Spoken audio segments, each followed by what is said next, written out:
성경 말씀 함께 교독하시겠습니다. 신약 성경 고린도전서 1장 1절에서 9절까지 말씀 한 절씩 교독하시겠습니다.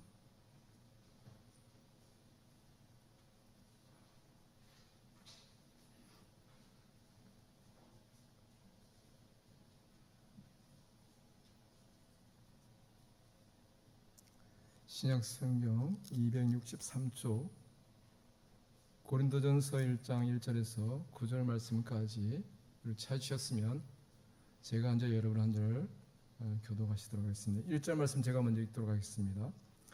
하나님의 뜻을 따라 그리스도 예수의 사도로 부르심을 받은 바울과 형제 소스데네는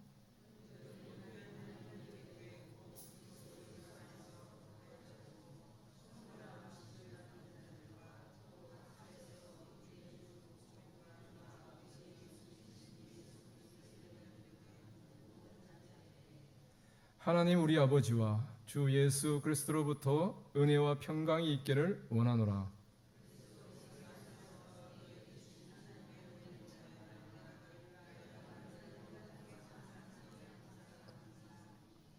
이는 너희가 그 안에서 모든 일 곧 모든 언변과 모든 지식의 풍족함으로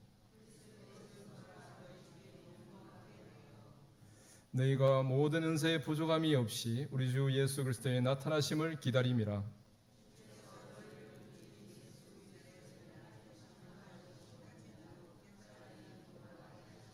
함께 읽겠습니다. 너희를 불러 그의 아들 예수 그리스도 우리 주와 더불어 교제하게 하시는 하나님은 미쁘시도다. 아멘.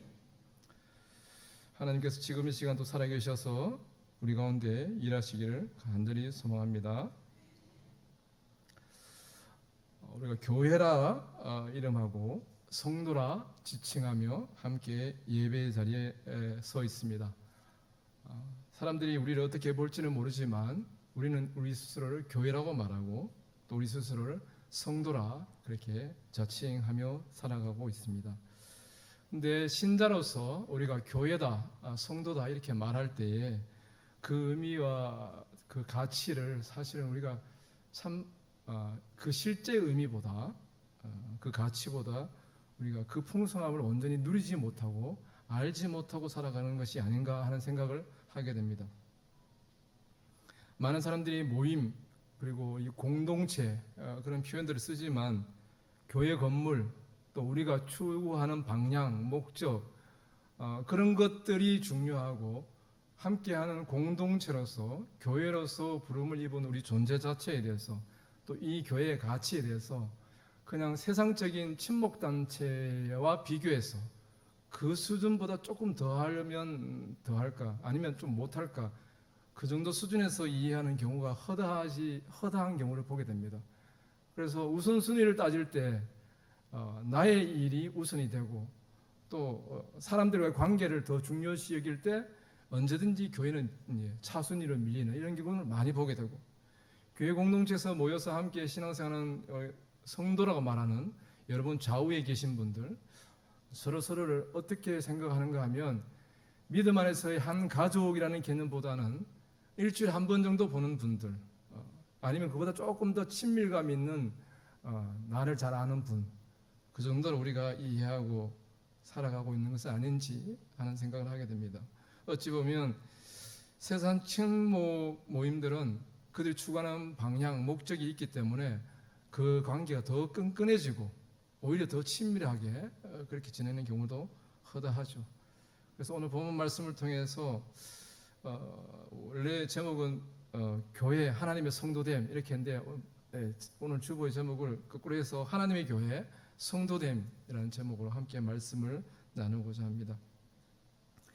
고린도전서입니다. 그러니까 전서가 있고 후서가 있고 이 서신은 바울이 고린도에 있는 성도들을 향해서 쓴 편지입니다. 고린도는 오늘날 그리스에 있는 항구 도시입니다. 그 그리스 아테네에서 조금 남쪽으로 있는 항구 도시인데 이 당시 바울이 이 편지를 쓸 당시만 해도 고린도는 큰 도시입니다. 상당히 큰 도시이고 당시에 이방 신전들이 많고 신전에 봉사하는 수많은 신전 그 창기들이 있어서 성적인 그 도덕적 문란함이 팽배했던 도시이기도 합니다. 상업적으로 번성하고 무역이 흥황하고 동서양의 문화가 교류하는 그런 곳, 그리고 번창한 번영함이 넘치다 보니까 성적인 타락이 팽배한 도시, 그런 도시인 곳이 바로 고린도입니다. 고린도는 바울이 2차 전도 여행 때 사도행전 18장에 보면 내용이 나오는데, 바울이 2차 전도 여행 때 여기서 복음을 전하고 성도들 세례를 베풀고 신자들을 세우고 교회를 세웠던 그런 기록이 있습니다. 그 로마에서 쫓겨났던 브리스길라와 아굴라 부부를 만나서 여기서 함께 그 텐트를 만드는 동업으로 함께 일을 하면서 복음 전하는 사역을 감당했던 곳이 바로 이 고린도 교회입니다. 바울이 이 고린도 교회를 향해서 이 편지를 쓰고 있습니다. 당연히 편지 앞부분이니까 인사가 먼저 나오죠.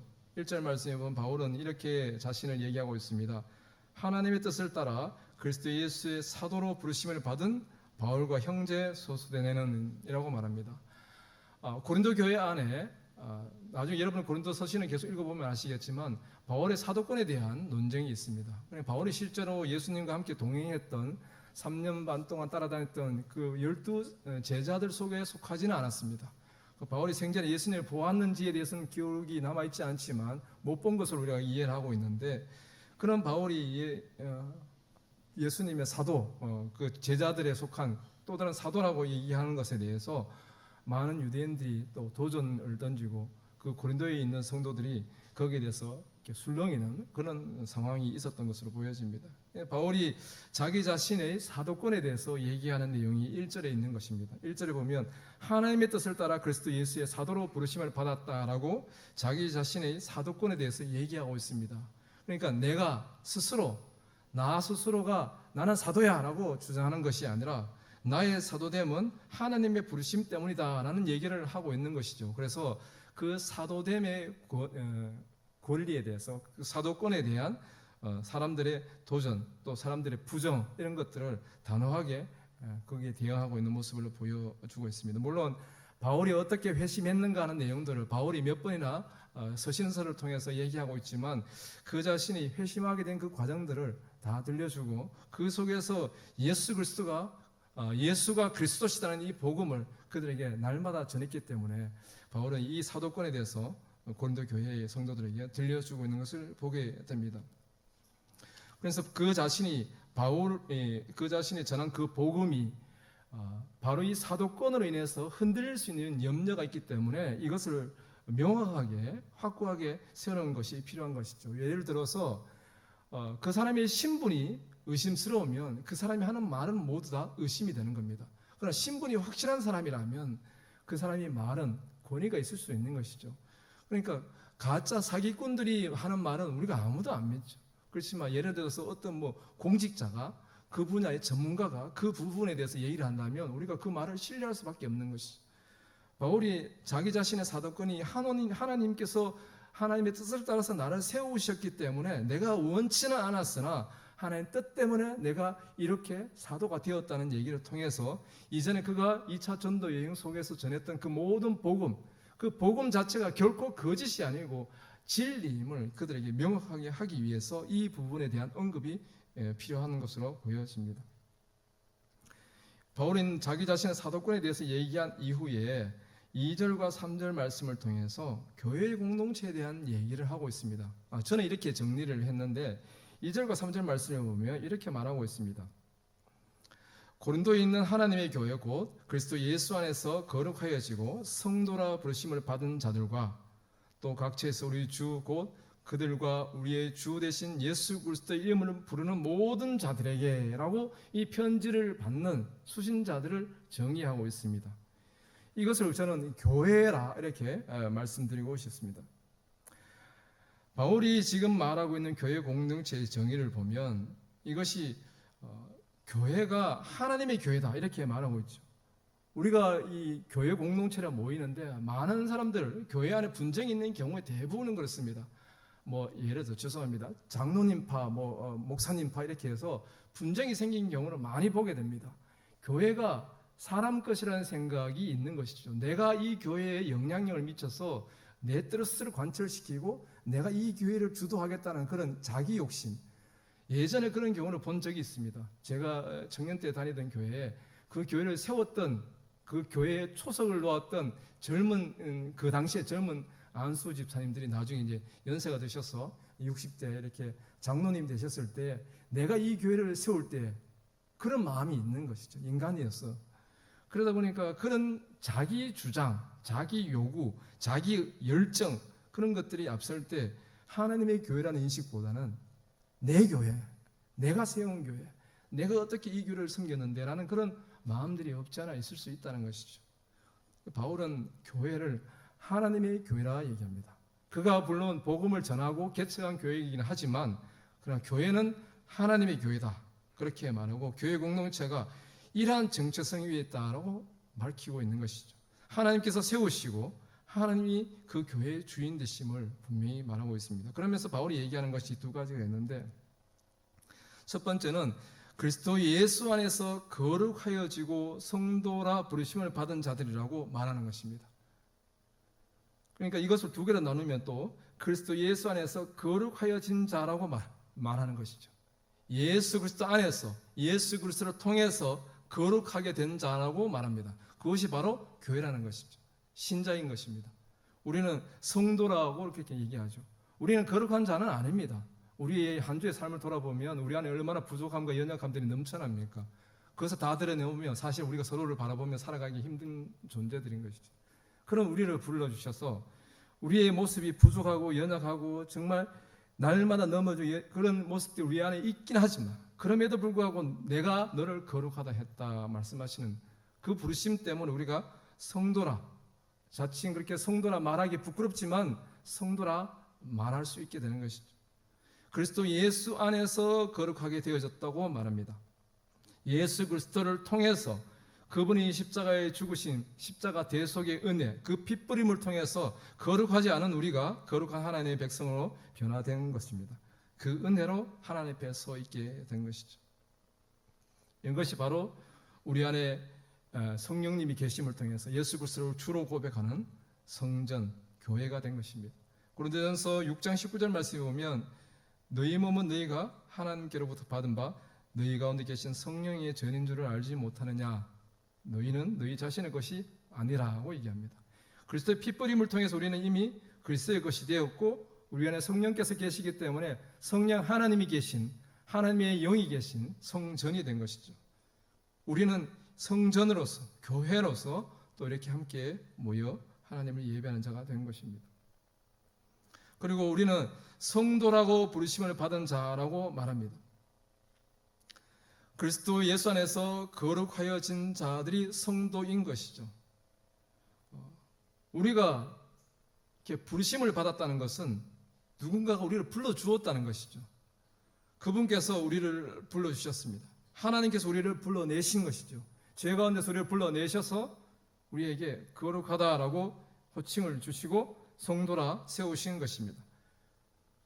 우리는 사실 지금도 성도라고 말하지만 그렇게 살아내는 것 자체도 때로는 버거울 만큼의 부족함이 많습니다. 그럼에도 그분께서 내가 너를 택했다고 말하고 거룩하다고 말하고 거룩하라고 또 요청하시는 것입니다. 마치 이스라엘 백성들을 이집트에서 이끌어내서 시내산 언약을 세우시고 그때 그들에게 거룩을 요구하신 것처럼 베드로전서 1장 15절 16절 말씀이 나오는 것처럼 오직 너희를 부르시니 거룩한 이처럼 너희도 모든 행실에 거룩한 자가 되라. 기록되었을 때 내가 거룩하니 너희도 거룩할지어다 하셨느니라. 이런 말씀처럼 그분께서 거룩하시기에 우리에게 거룩한 자가 되라고 명령하시고 그걸 요구하시는 것이죠. 그래서 우리는 아직도 여전히 많은 부분에서 부족하지만 거룩함을 향하여서 넘어지면서도 다시 일어서서 꾸준히 그 길을 가는 것입니다. 우리의 모습을 보면 넘어지면 나는 안 되는 것 같아라고 포기할 수밖에 없을지라도 우리를 부르신 그분께서 우리를 붙들고 계시기에 넘어짐 가운데서도 우리는 다시 일어나서 그 거룩을 꿈꾸며 그 거룩을 이루기 위해서 한 걸음 한 걸음 걸어가는 믿음의 여정 가운데 있는 것입니다. 그리고 하나님께서 우리를 불러주셔서 성도라고 말씀하시는 것입니다. 에베소서 2장 19절 말씀에 그러므로 이제부터 너희는 외인도 아니요 나그네도 아니요 오직 성도들과 동일한 시민이요 하나님의 권속이라고 얘기합니다. 하나님의 가족이라고 우리를 인정하시는 것이죠.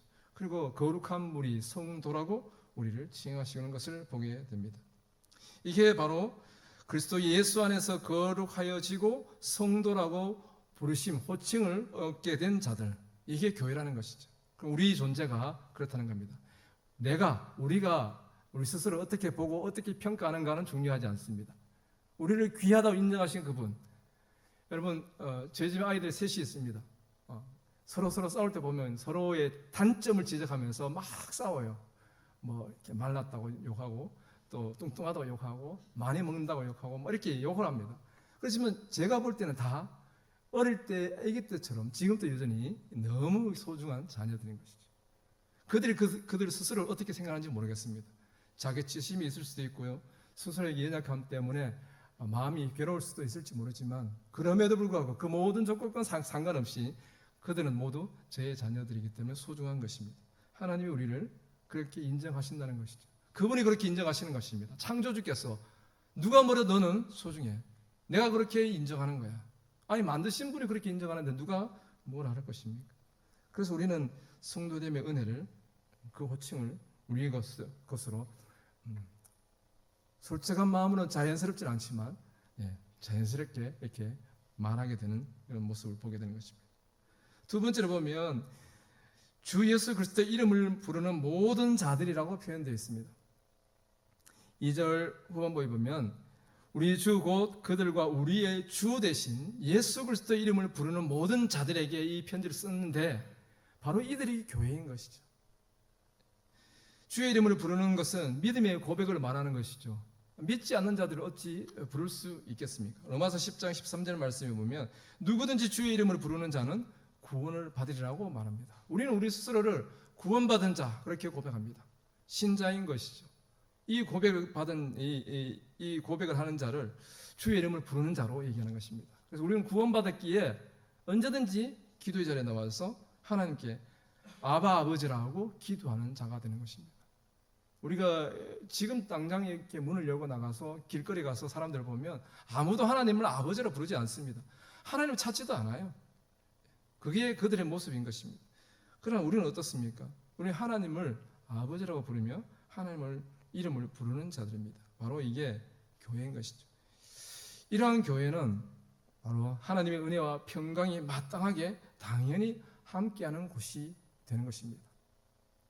하나님의 은혜와 평강이 함께하는 것. 3절 말씀에 보면 이렇게 바울은 쓰고 있습니다. 하나님 우리 아버지와 주 예수 그리스도로부터 은혜와 평강이 있기를 원하노라 라고 쓰고 있습니다. 바울이 그냥 기도하는, 내가 원한다. 근데 바울이 원한다고 해서 되는 게 아니지 않습니까? 근데 바울이 왜 이걸 원할까요? 하나님께서 그를 부르시기 때문에 원하는 겁니다. 하나님은 우리에게 은혜와 평강의 근원이 되십니다.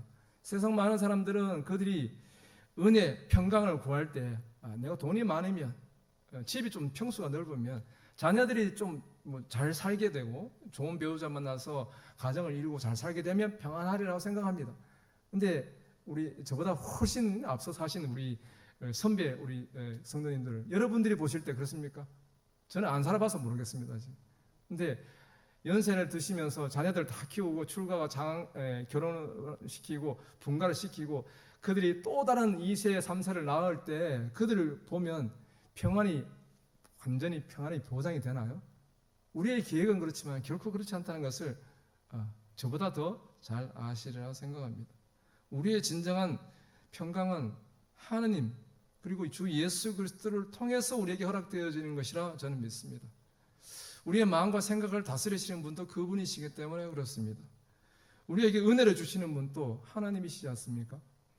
인생이 우리에게 주는 어떤 평강이라는 것들은 제한적입니다. 단시간에 다 소멸되어 버릴 것입니다. 영원한 것은 없습니다. 그러나 모든 상황들은 아무것도 변함이 없을지라도 그 중심에 하나님이 계심으로 그가 하나님 안에 거하는 자가 될 때 그는 참된 평강 가운데 거할 수 있게 되는 것이죠. 제가 오늘 오전에 중고등부 예배 때 이렇게 요셉에 대해서 말씀을 나누었는데 우리가 수요 예배 때 목사님 창세기 말씀 계속 나누시는 것 가운데 있는데 요셉의 인생이 창세기 39장 마지막에 보면 그 보디발의 아내의 사건으로 인해서 억울하게 감옥에 갇혔을 때 하나님께서는 그 요셉의 상황을 하나님께서 함께 하심으로 그가 형통하였다라고 얘기하십니다. 상식적으로 이해가 되지 않는 상황인 거죠. 그럼에도 불구하고 그것이 하나님이 함께 하심으로 형통이라고 얘기합니다. 인간적으로는 상황이 최악의 상황이죠. 그 누구도 그의 도움이 될 수 없는 철저하게 혼자 버려진 그곳에서 그가 스스로 힘으로 나갈 수도 없고 길도 방법도 보이지 않는 그 상황 가운데 있던 요셉에게 이 형통이란 말은 어울리지 않는 표현입니다. 그런데도 불구하고 하나님은 그렇게 쓰십니다. 그리고 앞에 보면 하나님께서 함께 하심으로 얘기하죠. 하나님께서 그와 함께 하심이 그의 중심에 진정한 평강의 근원이 되기 때문에 그의 인생은 형통이라고 말할 수 있습니다. 사람들은 볼 때 그렇게 말하지 않습니다. 아무것도 보이는 게 없으니까요. 보이는 게 없고 늘 저 집은 왜 저래? 이라고 말할 수 있을지 모릅니다. 그런데 문제는 그의 중심이죠. 그의 영혼이 무엇에 뿌리를 내고 있는가에 따라서 그가 진정한 평강을 누릴 수 있느냐 없느냐 하는 것이죠. 그것이 바로 이 요셉의 상황이었던 것입니다. 우리도 오늘 이 시대 가운데서 이러한 하나님으로부터 허락되어진 은혜, 하나님부터 우리에게 허락되어진 평강을 소유할 수 있는 그런 신앙의 삶들이 되기를 소망합니다.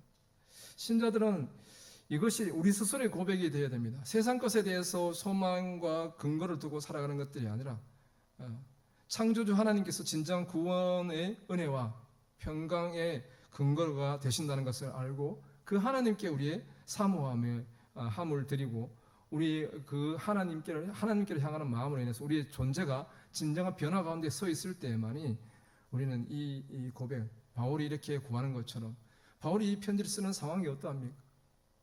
그럼에도 불구하고 바울은 이런 고백을 쓰면서 그 자신을 하나님 앞에 올려드리고 있는 것입니다. 신자들은 이러한 것을 자기 자신의 고백으로 선포할 뿐만 아니라 또한 사람들에게 나누어 줄 수 있는 자가 되어야 됩니다. 나의 평강, 나에게 허락되어지는 모든 은혜로움들은 하나님으로부터 허락되어진 것입니다 라고 고백할 수 있는 것.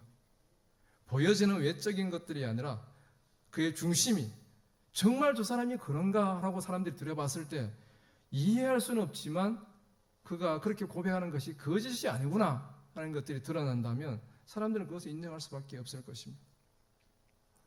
최근에 제가 아내가 아는 어떤 집사님이 그 암 말기 이렇게 판정을 받고 이렇게 항암 치료하시고 계시는데 그분의 고백이 저희 아내에게 큰 감동이 되고 그분 때문에 이렇게 본인은 울먹이고 울고 있는데 그 집사님 웃으면서 이렇게 오히려 이렇게 밖에 있는 멀쩡한 우리 성도들을 향해서 격려하고 위로하고 고백을 나누는 것들을 하나님이 함께 하심을 증언하는 것들을 보게 됩니다.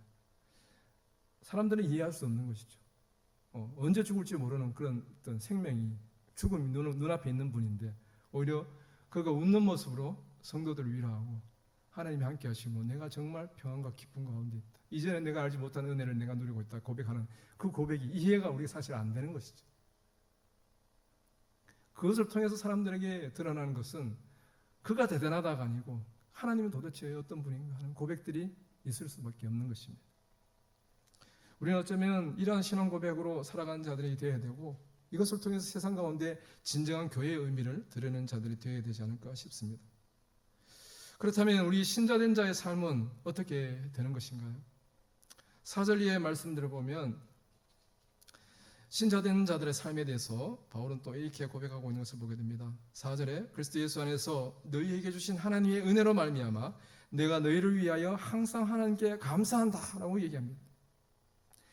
하나님께서 그리스도 예수를 통해서 신자된 성도된 우리에게 하나님의 은혜를 주시는데 그 은혜를 생각할 때 바울에게 감사한다 얘기합니다. 하나님이 교회 공동체를 어떻게 이끌어 가시는가 하는 것들을 바울은 보고 있는 것이죠.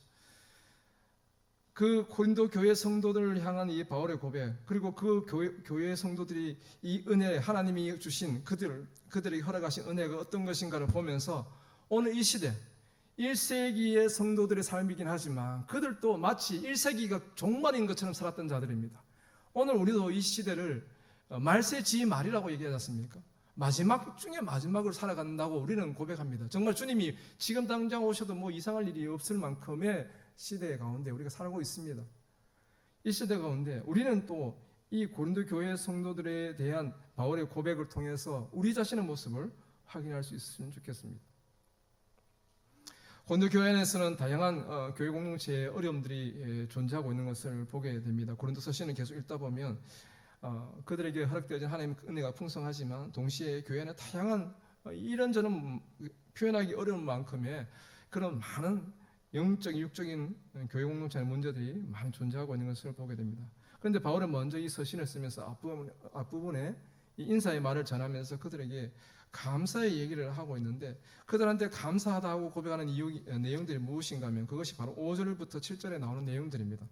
먼저 5절 말씀 보면 그 안에서 모든 일, 곧 모든 언변과 모든 지식의 풍족함으로 감사하고 있음을 보게 됩니다. 감사하는 내용이 5절, 6절, 7절입니다. 그런데 5절은 먼저 모든 일, 곧 모든 언변과 모든 지식에 풍족하다 그렇게 얘기합니다. 고린도 교회 성도들이 그렇다는 거예요. 그냥 언변과 지식이 풍족하다면 그들이 말 잘하는 사람들, 예수쟁이들은 말 잘해 이 말을 듣는데 그런 말이 아니라 지식이 풍족하다, 머릿속에 막 지식을 세상적인 지식이 많다, 풍성하다 그런 것보다 성경 말씀을 통해서 보게 되면 좀 다르게 이해할 수 있습니다. 우리말 성경에 보면 이 5절을 이렇게 쓰고 있습니다. 이는 여러분이, 우리 기획개정과 비교해서 한번 보십시오. 이는 여러분이 그리스도 안에서 모든 일, 곧 말과 모든 지식에 있어서 풍성하게 됐기 때문입니다 라고 쓰고 있습니다. 그리스도 예수 안에서의 말과 지식입니다. 달리 생각하면 신자된 우리가 말과 지식이 그리스도 예수 안에서 풍성하게 될 것이 무엇이 있습니까? 교회 다닌다고 저절로 똑똑해지나요? 교회 다니면 우리가 저절로 이렇게 막 말이 이렇게 언변이 뛰어나게 됩니까? 저절로 그렇게 되지는 않는 것 같습니다. 저도 사실 지금 제가 이렇게 목사의 직을 감당하면서 이렇게 강단에서 여러분 앞에서 이렇게 성도님들 앞에서 여기 높은 데 올라와서 설교하는 거 전 상상도 못했던 일입니다. 제가 몇 번 얘기한 적이 있는지 모르겠습니다만 청년 때 그 5분 스피치라고 청년들 한 40-50명 앉아서 얘기하는데 거기에서 두 다리를 후들후들 떨면서 땀이 막 줄줄줄 흐르면서 5분 동안 쪽지 요 손바닥만한 걸 써서 이렇게 읽으면 끝나는 겁니다. 읽으면 되는데 이게 안 보이더라고요. 너무 긴장도 떨려서 막 말도 떨리고 땀도 줄줄 흘리고 막 식은땀 흐르니까 막 어지럽더라고요. 그래서 막 잡아야 되는데 할 수 없으면 막 짝다리를 짚었다, 이렇게 썼다 저렇게 썼다, 어떻게 끝났는지 모르겠습니다. 그랬던 사람이 접니다. 지금은 시간 제한 안 두면 계속 떠들 것 같은 그런 사람이 되었습니다. 죄송합니다. 우리가 언변이나 지식에 풍성하다는 것은 그리스도 안에서 그러한 것은 하나님에 대한 지식입니다. 하나님에 대한 알미라는 것이죠. 신자로서 우리는 그리스도 안에서, 예수 그리스도 안에서 믿음으로 하나님께 대하여, 예수 그리스도에 대하여 그 그리스도에 대한 믿음에 관한 우리의 지식과 말이 풍성해졌다는 얘기죠. 우리가 그리스도 안에서 풍성해질 게 그거밖에 더 있겠습니까? 교회 열심히 다닌다고 해서 세상의 재정적인 부분에서 박사가 되고 이런 건 아니지 않습니까? 컴퓨터 박사가 되고 재정 회계 박사가 되고 그런 것은 아니죠. 그런데 우리가 신앙의 연수가 어느 되고 하나님께 나아가고 우리의 신앙을 열심으로 하나님 앞에 엎드리는 우리의 신앙의 삶들이 되다 보면 하나님이 어떤 분인가, 또 하나님이 어떻게 우리의 삶 가운데 개입하시고 그 은혜를 베푸시는가에 대해서 우리 안에 증거를 소유하게 되는 믿음의 증인들이 되는 것이죠. 그러다 보니까 예전에는 하나님께서 말할 것도 별로 없는데 밖에 나가서 누구를 만나더라도 전도가 아니더라도 내가 만난 하나님에 대해서 얘기하라면 우리가 다 1시간 이상 얘기하실 수 있잖아요. 그게 복음의 증거지 않습니까? 하나님이 어떤 분인지, 그분이 내 삶 가운데 어떻게 간섭하시고 내 삶을 지금까지 이끌어 주셨는지, 그것을 통해서 드러난 하나님의 존재, 하나님의 권세와 능력, 그 약속과 언약이라는 것, 하나님 나라에 대한 그 모든 증거들을 우리는 우리의 것으로 소유하게 되는 것이죠. 그리고 이것을 드러내는 일들을 감당하게 되는 것입니다. 이런 믿음이 어찌 보면 성장이라고 말할 수 있는 것이죠. 말씀을 배우고 말씀을 확증하고 또 말씀을 고백하고 그것을 통해서 증거하는 자리까지, 이 모든 과정들이 신자됨의 우리의 삶 속에서 풍성하게 일어난다는 것이죠. 고린도라는 곳은 지금의 그리스의 땅입니다. 그러니까 유대의 땅이 이스라엘 땅이 아니에요. 이방인 지역입니다. 그곳에서 하나님에 대한 얘기, 예수에 대한 얘기를 듣도 보도 못한 사람들이 이방 신인가라고 이해하고 하나님을 접했는데 그 하나님을 그들의 주로 고백하는, 그들의 주인으로 고백하는 믿음의 고백자들이 되었다는 얘기입니다. 이런 풍성한 은혜, 그 언변과 모든 지식의 풍성함들이 말씀 안에서 그들 안에 일어나게 되었다는 것이죠. 복음을 잘 배우고 잘 자라나는 신앙의 성장이 바울이 처음 예수가 구원자, 메시아, 그리스도라는 그 복음을 전했던 그때부터 그들 안에 일어나기 시작해서 그것이 성장한 장성한 본령으로 세워지게 된 것을 바울은 바라보면서 감사하는 것입니다.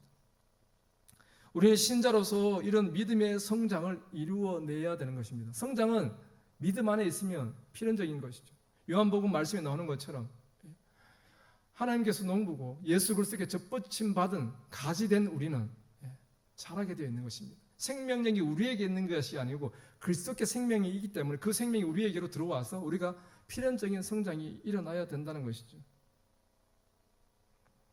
그래서 우리는 복음을 잘 배우고 그 성장이 나타나는 그런 신자의 삶이 되어야 될 줄 믿습니다. 6절 말씀에 보면 또 이렇게 얘기합니다. 그리스도의 증거가 너희 중에 견고하게 되어 라고 말합니다. 예수 그리스도가 어떤 분인가 그런 것들을 설명하고 있습니다. 6절 말씀 우리말 성경에는 이렇게 쓰고 있습니다. 그리스도의 증거가 여러분 안에 견고하게 돼 이렇게 쓰고 있습니다. 그러니까 바울의 말을 통해서 일방적으로 전해 듣던 그냥 뭐 내가 공감하지 못하고 내가 확인하지 못했던 그냥 누군가의 주장처럼 들렸던 얘기들이 이제는 내 안에서 견고한 증거로 확증된 것입니다. 우리가 들은 바 복음을 처음 들었을 때와 지금 복음을 살아내고 살아가는 우리의 인생 여정 속에서 하나님은 우리 안에 의심할 수 없는 우리의 구원자, 나의 주인 되심 우리는 고백합니다. 우리 모두 그런 고백을 가지고 이 자리에 앉아 있는 줄 믿습니다. 이 고백이 견고하게 된다는 것은 그 누구도 그 증거를 그리스도께서 우리의 구원자 되심을 하나님께서 우리를 택하시고 하나님 자녀 삼아주시고 우리의 영원한 생명을 약속하신 그 언약의 말씀들에 대해서 그 어떤 도전이 올지라도 흔들리지 않는다는 것이죠. 때로는 고난이 닥쳐올지라도 이 신앙의 견고함 때문에 고난과 시련 속에서도 믿음이 흔들림은 있지만 무너지지 않는 것이죠. 그래서 이 견고함을 우리가 세워가는 그런 공동체가 되었다고 바울은 고백하고 있습니다. 너희가 고린도 교회가 그런 곳이다. 그런 교회다라고 바울은 얘기하는 것이죠. 우리는 이러한 믿음의 견고한 틀을 만들어가고 세워가는 자가 되어야 됩니다. 7절 말씀에도 보면 이렇게 얘기하고 있습니다. 너희가 모든 은사에 부족함이 없이 우리 주 예수 그리스도의 나타나심을 기다린다라고 얘기합니다. 7절 앞부분에 보면 너희가 모든 은사에 부족함이 없다라고 얘기하죠. 우리말 성경에 보면 모든 은사에 부족함이 없이 여러분은 우리 주 예수 그리스도께서 나타나시기를 기다리고 있습니다라고 쓰고 있습니다. 그러니까 우리가 고린도 서신을 읽다 보면 고린도서 13장 앞에 13장이 사랑장이고 그 앞에 12장에 보면 은사에 대한 바울의 표현들이 나오죠. 그게 이제 고린도 교회 안에 있는 다양한 은사의 모습들입니다. 이렇게 풍성하게 기록되어 있는 것이 없지 않습니까? 고린도 교회 성도들이 이런 성령의 다양한 은사가 풍성하게 그들한테 있어서 그것이 교회 공동체 안에 부족함이 없이 주어져서 그것이 교회를 세워가고 교회를 하나님 앞에 온전케 만들어가는 것들을 바울은 보게 되는 것이죠. 분명하고 견고한 신앙의 고백 위에서 믿음의 정진을 이루어가는 자들에게 하나님의 은혜로 허락되어지는 다양한 은사들, 그 은사가 교회 안에 많이 주어졌다는 것입니다. 얼마나 감사한 일들입니까? 꼭 뭐 이렇게 뭐 방언 통역 뭐 이런 것들이 아니어도 섬김도 은사입니다. 이게 경중을 따지시면 안 됩니다. 섬기기 싫어하는 분도 있어요. 뭐 이렇게 청소시키면 내가 왜 이런 거 해야 돼? 근데 아무 말 없이 우리 집사님 주방에 들어가셔서 설거지 하시는 우리 집사님 아무도 그걸 요구하지 않습니다. 근데 그 하실 때마다 땀을 막 흘리시면서도 기쁜 마음으로 하시잖아요. 그게 너무 귀한 또 은사하지 않습니까? 교회 공동체에 그런 풍성한 은사가 있어서 어떤 부족함이 없이 곳곳에서 성도들을 섬기고 그 부족한 부분을 메워가며 하나됨을 만들어가는 그것이 이 고린도 교회 안에 주어졌다는 것이죠. 얼마나 감사한 일입니까? 가르치는 은사를 따라서 말씀을 가르치는 자들이 있고, 우리 또 찬양을 통해서 섬기는 은사들이 있고, 그것을 섬기고 수고하고 헌신하는데 전혀 마음에 어려움이 없이 기쁨으로 섬기는 모습을 볼 때마다, 제가 주일 아침에 오면은 늘 장로님이 자동차 엘리베이터 버튼을 눌러주시는데, 제가 죄송해서 너무 죄송해서 그 차에 앉아있기에 너무 죄송한데 늘 제가 몸둘 바를 모를 만큼 민망하게 그런 섬김을 받고 있습니다.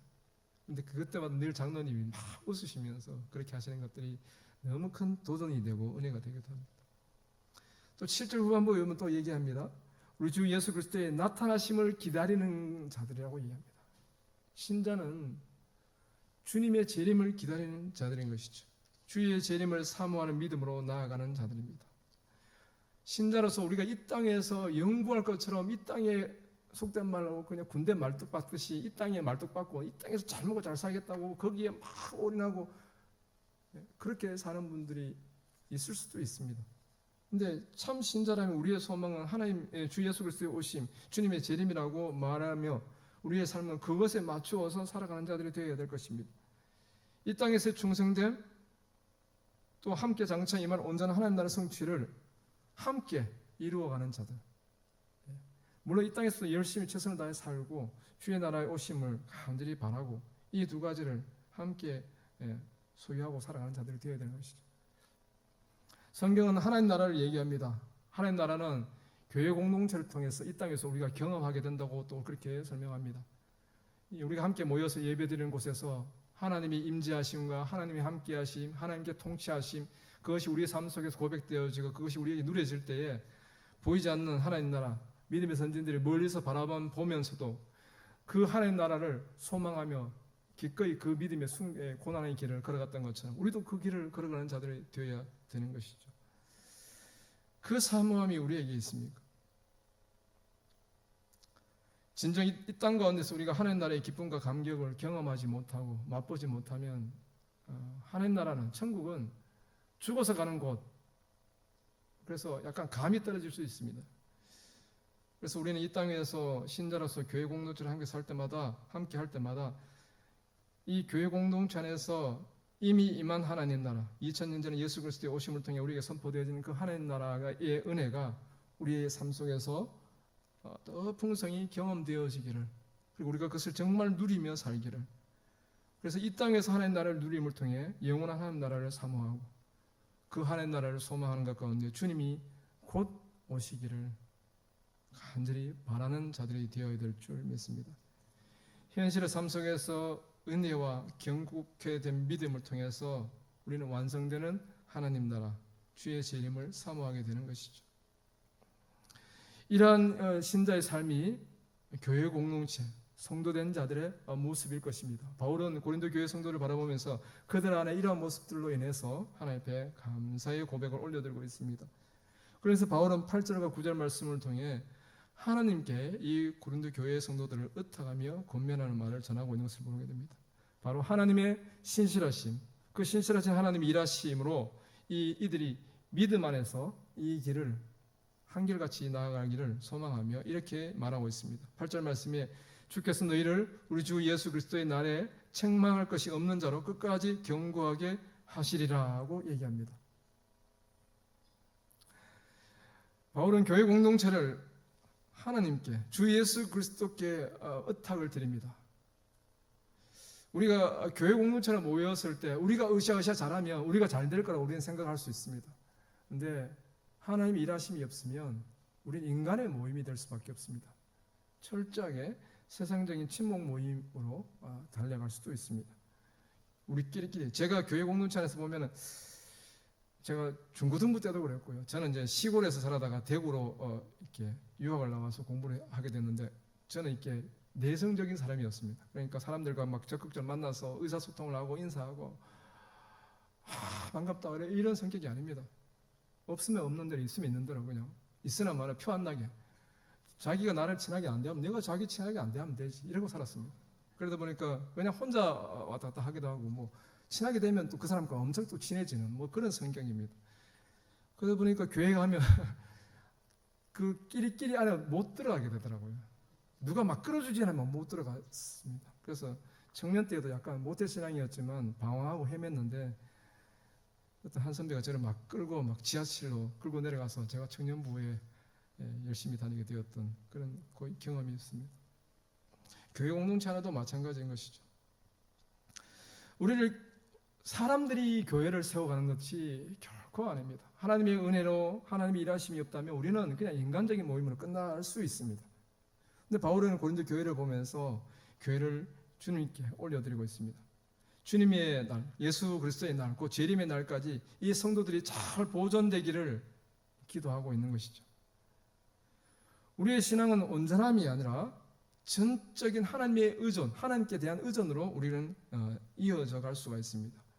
우리가 스스로가 온전하지 않지 않습니까? 지금 온전한 것처럼 보여도 머지않아 얼마 안 가서 넘어지고 지금 은혜 충만해서 막 모든 것을 다 할 수 있을 것처럼 생각되다가도 어느 한순간 훅 들어온 사단의 그 시험에 넘어져갖고 막 시기 질투 분노하면서 막 원망 저주까지는 아니어도 그런 마음까지 품는 것이 그것이 우리 마음 들어오는 것을 우리가 부인하지 못합니다.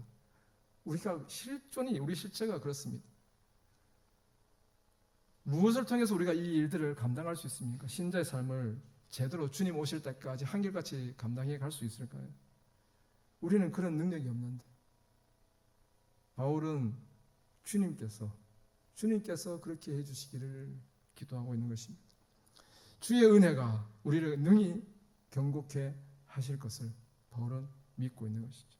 빌립보서 1장 6절 말씀에 보면 너희 안에 착한 일을 시작하신 이가 그리스도 예수의 날까지 이루실 줄을 우리는 확신하노라 라고 고백합니다.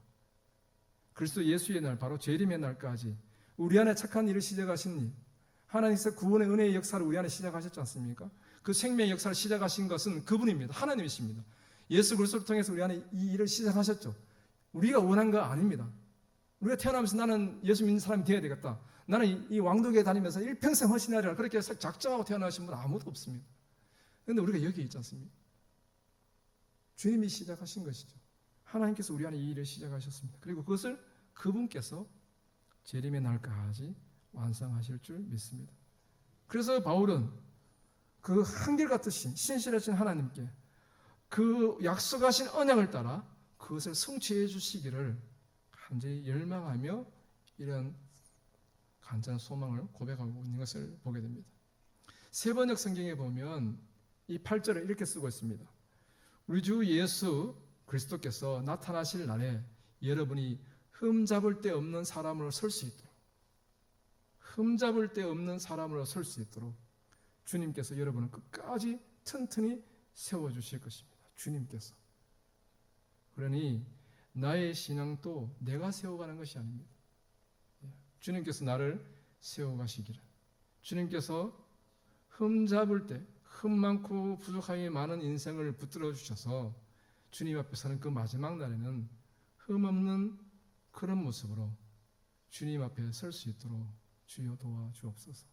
우리를 의탁할 뿐만 아니라 우리 주위에 있는 지체들을, 이 교회 공동체를 그렇게 주님께 의탁할 수 있는 우리가 되었으면 좋겠습니다. 그러면서 9절에는 바울은 이렇게 얘기합니다. 너희를 불러 그의 아들 예수 그리스도 우리 주와 더불어 교제하게 하시는 하나님은 미쁘시도다, 이렇게 넘어갑니다. 개역개정 성경은 약간 이렇게 표현되어 있는데 우리말 성경이나 타번역, 세번역이나 이렇게 다른 번역본의 말씀을 보면 하나님은 신실하십니다, 이게 먼저 나옵니다. 하나님은 신실하십니다. 우리는 이렇게 한결같이가 못해요. 그래서 어떤 분은 그 아이디를 한결같이 이래 쓰는 분도 있습니다.